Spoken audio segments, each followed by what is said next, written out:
Madame, Monsieur, bonsoir et bienvenue dans le 20h de TFM. Dans l'actualité de ce jeudi, ces législatives anticipées seront soumises aux mêmes exigences de respect des procédures et délais. Selon le ministre de l'Intérieur, une bonne organisation du scrutin est un impératif pour les nouvelles autorités. Lancement du projet Sahal Jam, une initiative du consortium de la société civile. L'idée est de renforcer l'engagement de la société civile pour des élections transparentes et inclusives. Et puis à quelques semaines des élections, des milliers de cartes d'électeurs en souffrance dans les 6 commissions administratives dans le département de Keur Massar. Reportage à suivre. Voilà pour les titres et tout de suite le développement.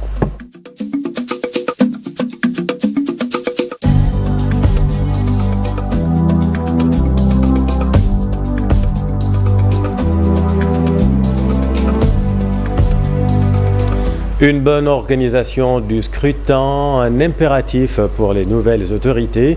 Pour le ministre de l'Intérieur, ces législatives anticipées sont soumises aux mêmes exigences de respect de procédures et de délais. Voici Jean-Baptiste Tine.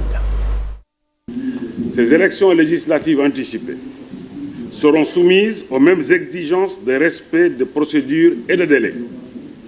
Mes services, comme de tradition, ont pris les devants pour assurer à temps la formation, véhiculer le canal de communication prédéfini et mettre le matériel électoral à disposition selon un calendrier prenant en compte les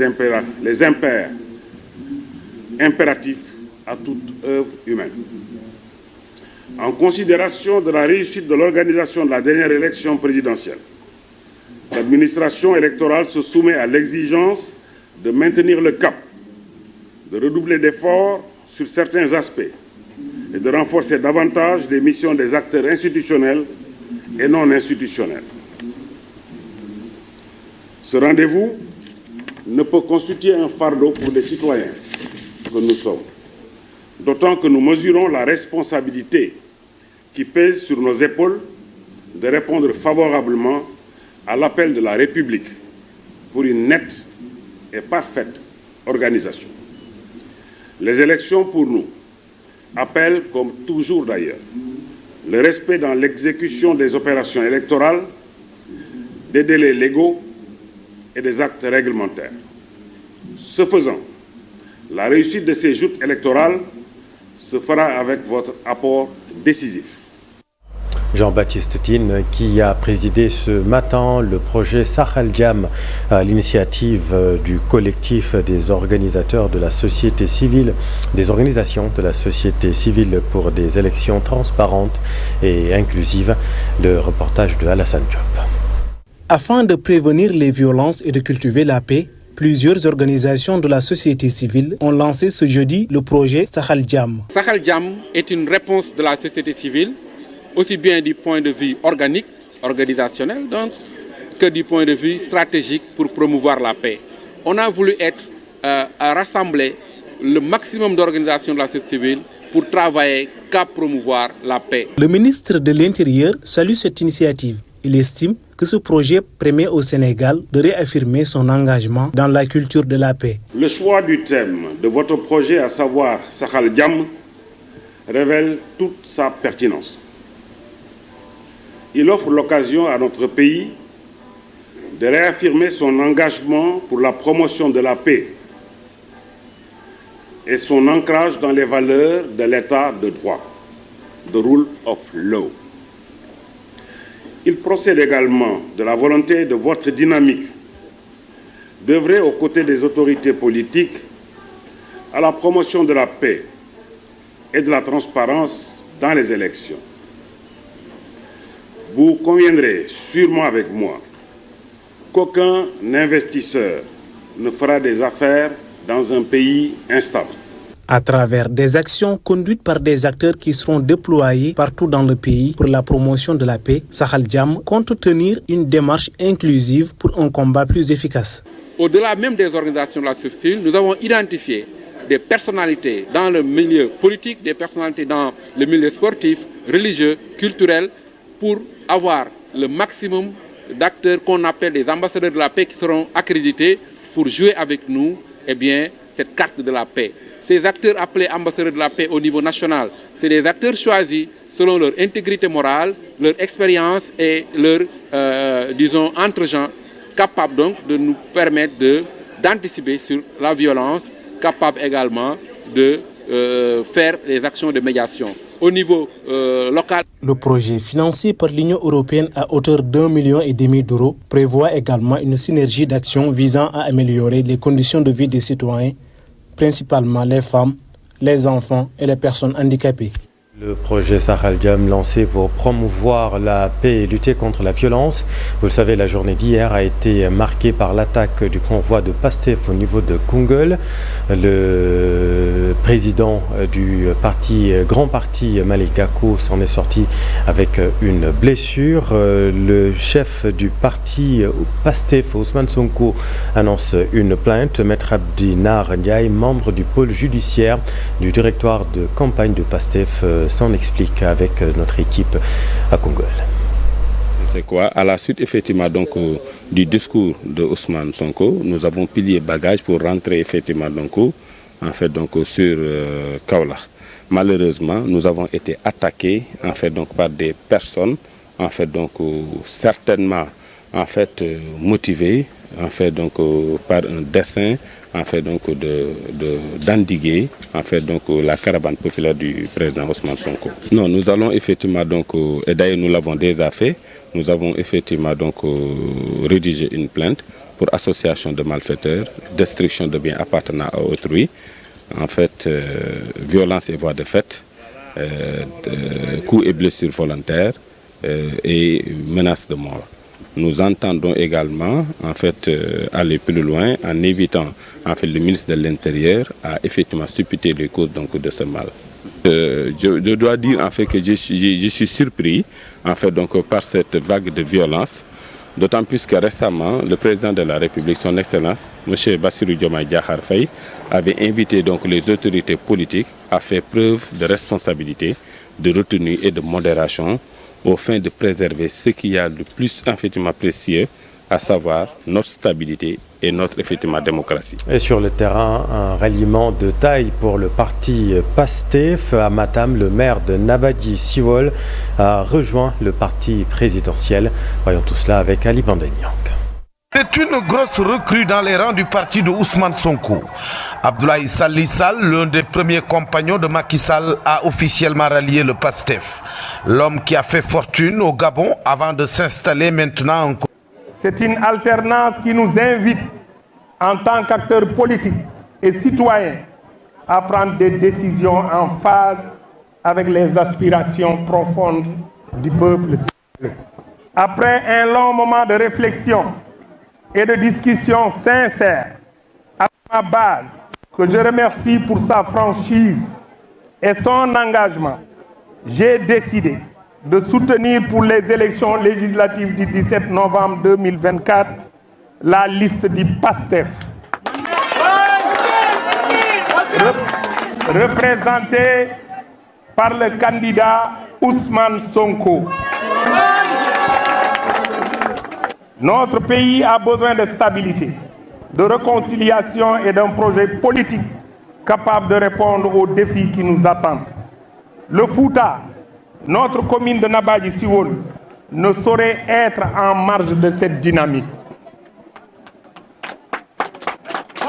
Aujourd'hui, soutenir la liste PASTEF, c'est donner au président Bassirou Diomaye Diakhar Faye les moyens de gouverner. Face à la presse à son domicile à Boinadi, le maire de Nabadji Civol a alors tenu à démentir les rumeurs sur son interdiction de sortie du territoire. Ensuite, Abdoulaye Salli Sall réagit également sur les propos d'un de ses désormais anciens camarades de l'APR. Si c'était vraiment que la volonté de Moussa Bokar Thiam, pour ne pas le citer, Macky Sall ne serait jamais président du Sénégal. Ce type, je peux l'appeler comme ça, qu'à gérer ses intérêts personnels, et on le battra à Ourossogui, on le battra à Matam. Voilà. Il mène un combat qui n'est pas un combat politique. Mais le 17 au soir, on verra qui est qui. À la dimension de la nouvelle recrue, c'est tout le staff de la tête de liste départementale de PASTEF qui était à ses côtés. Un point de presse transformé tout simplement en un meeting de démonstration. Les têtes de liste sont attendues dans le nord où les pêcheurs rencontrent beaucoup de difficultés. Ces acteurs souhaitent l'arrêt des licences de pêche pour les bateaux étrangers, mais également la résolution définitive du problème de la brèche de Saint-Louis. Voyons tout cela avec Ousseynou Diop et Abib Sek.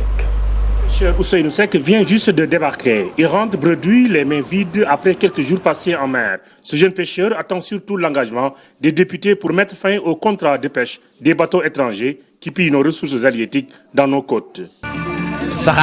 À mon avis, il y a beaucoup de bateaux étrangers dans nos eaux. Et il faut les diminuer pour qu'on puisse pêcher tranquillement. Actuellement, le poisson se fait rare et pour l'avoir, il faut parcourir plusieurs dizaines de kilomètres. Auparavant, on pêchait à Ndiago, mais maintenant, il faut aller jusqu'en Mauritanie. On passe 6 jours en mer et on dépense au moins 1 million de francs CFA pour aller là-bas. Son camarade Abdoulaye Fall est plus préoccupé par le problème de la brèche, une doléance vieille de plusieurs dizaines d'années. Il attend surtout des députés de la prochaine législature de prendre des engagements et pousser l'État à draguer et baliser l'embouchure qui a englouti plus de 500 personnes. Le problème de la brèche est aujourd'hui la principale doléance des pêcheurs.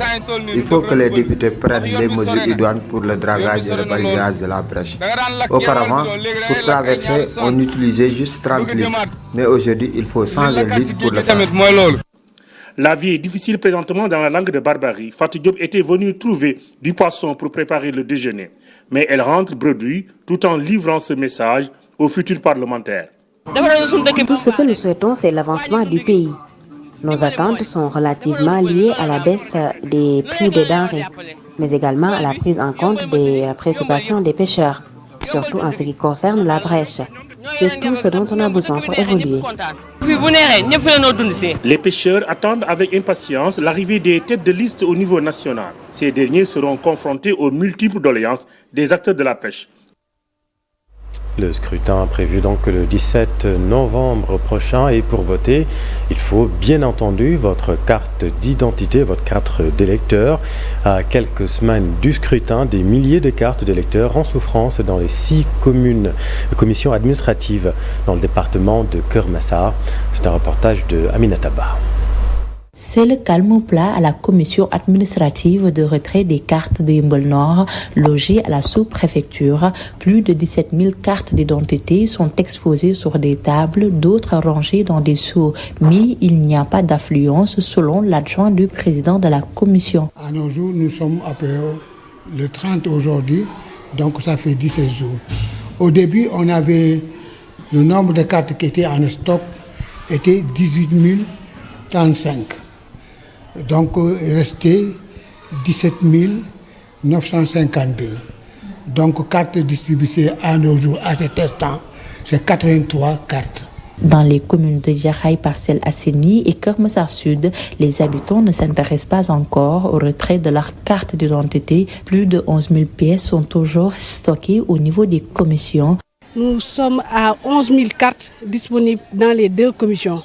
D'informer la population, les militants, les électeurs pour leur dire de venir récupérer leurs cartes. Lors des élections, de l'élection présidentielle passée, beaucoup de personnes se sont présentées au niveau des bureaux de vote avec leurs cartes d'identité, mais qui comportaient la mention département de Pikine ou bien département de Rufisque.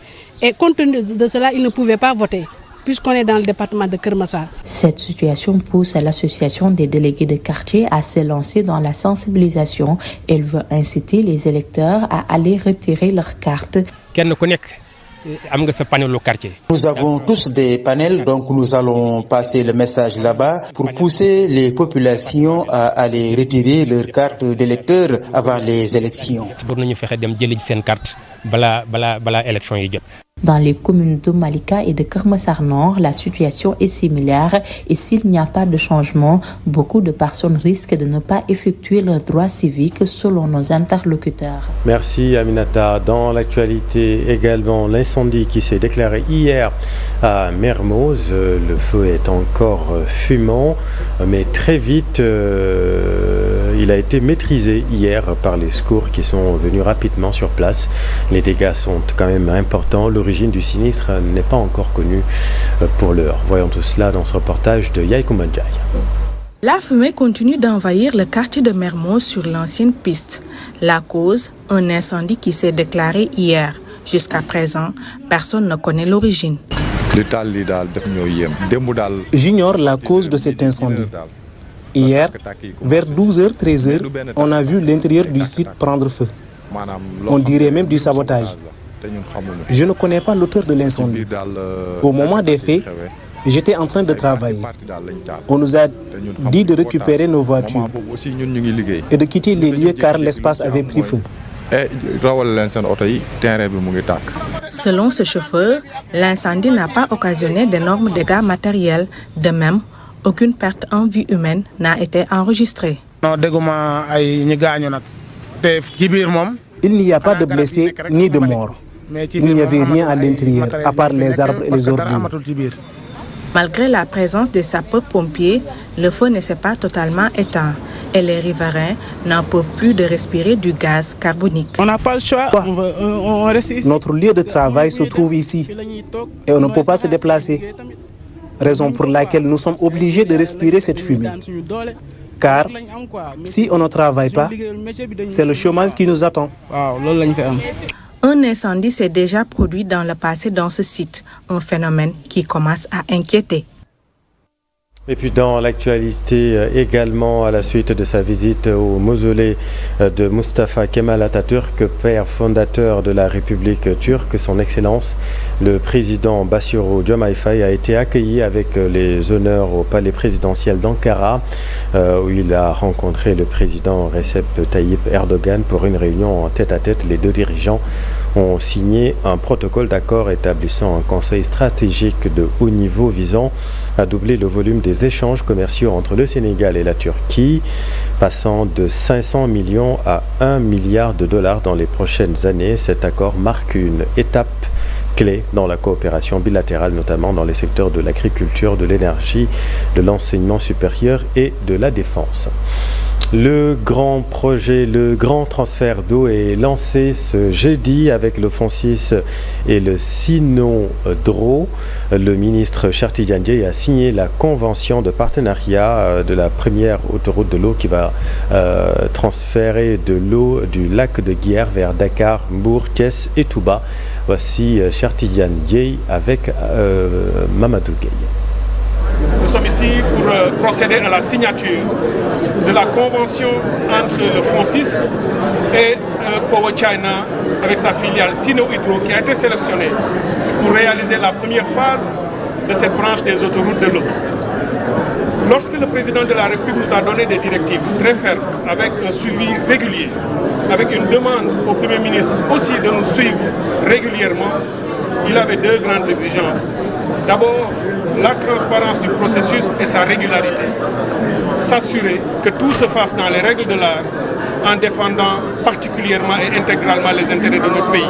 Avec le mandat que nous avons donné au FONSIS et à toutes les équipes, ce travail a connu son aboutissement puisque c'est l'entreprise Sino-Hydro qui a été choisie après avoir consulté plus de 5 grandes entreprises parmi les plus grandes au monde sur ce secteur des grands transferts d'eau. Puisque lorsqu'on réalise des projets d'une telle complexité, on ne prend pas n'importe qui, on prend les plus importantes et les plus grandes.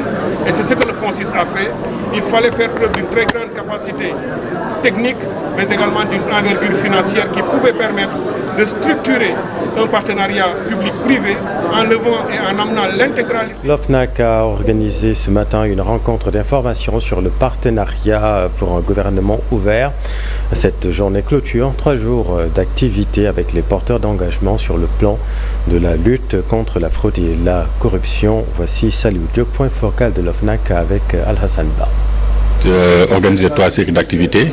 Les 2 premières activités sont des activités d'atelier, d'information et de sensibilisation sur les nouvelles lois 2024 portant création de l'OFNAC et sur la déclaration de patrimoine.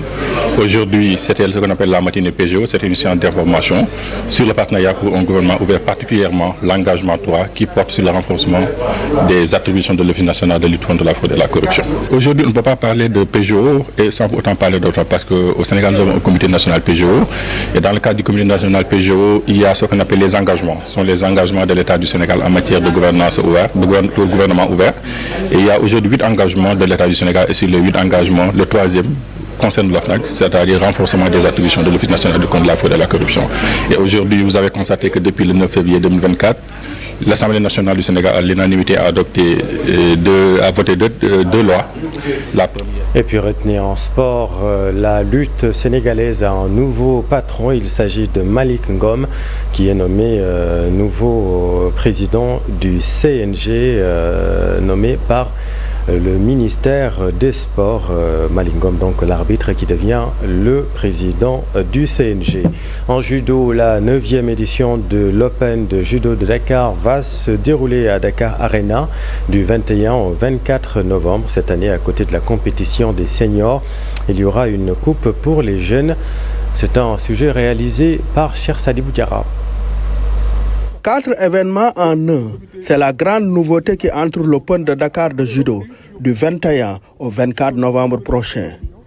Et cet événement revêt une importance capitale car il regroupe les compétitions cadets, juniors, en prélude des Jeux olympiques de la jeunesse de Dakar 2026, ainsi que la compétition qui ouvre la période de la nouvelle Olympiade en Afrique, c'est-à-dire les nouvelles périodes de qualification pour les Jeux olympiques.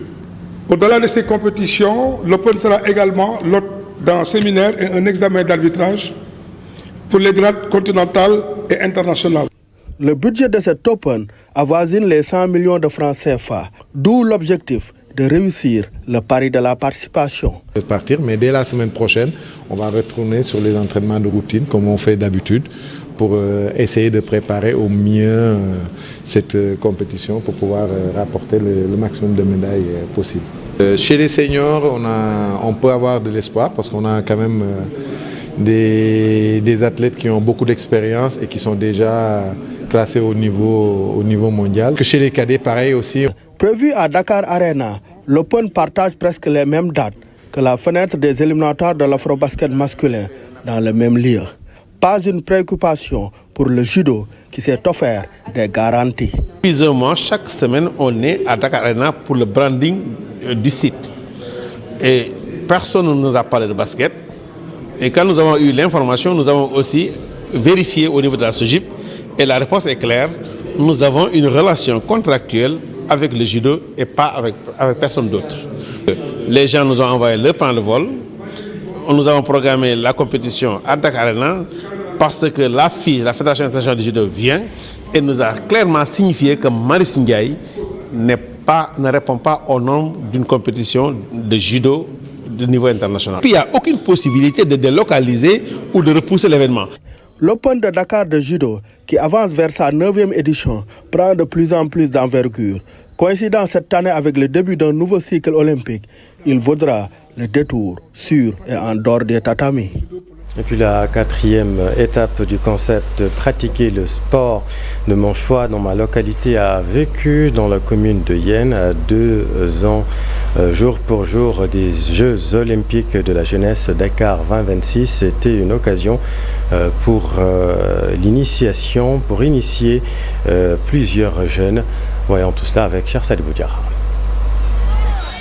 Le temps d'une après-midi au terrain municipal de Yenne, pas moins de 600 enfants ont été initiés à cette discipline sportive. La 4e étape du concept pratiquer le sport de mon choix dans ma localité. Avec autant de passion, avec autant d'envie et on espère vraiment que ces pratiques sportives pourront se pérenniser. Donc je suis aussi très heureuse de pouvoir voir la présence des ligues, des fédérations sur place qui auront vocation vraiment à pérenniser la pratique de ces activités avec tous ces jeunes et voilà. Une initiative qui embrasse le dynamisme de la jeunesse de la commune de Yenne. Cet événement, nous espérons semer des grains de passion, de détermination et d'ambition chez vous, tout en favorisant les valeurs essentielles essentiel. Nous croyons fermement c'est en investissant dans la jeunesse que nous bâtirons un avenir meilleur pour notre pays. Qui sait, peut-être parmi vous se trouvent les futurs champions qui représenteront notre pays aux Jeux Olympiques de la jeunesse de 2026. La détermination et l'enthousiasme sur le visage des jeunes participants, une réussite pour le CNOS à 2 ans, jour pour jour, des Jeux Olympiques de la jeunesse, Dakar 2026.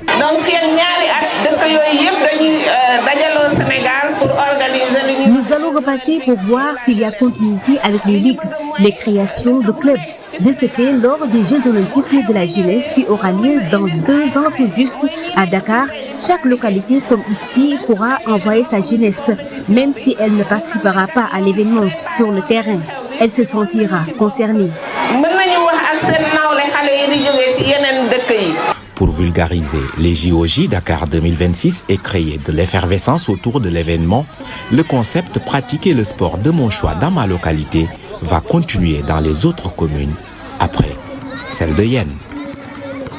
Merci Ibrahima, c'est la fin de cette édition. Merci infiniment de l'avoir suivi.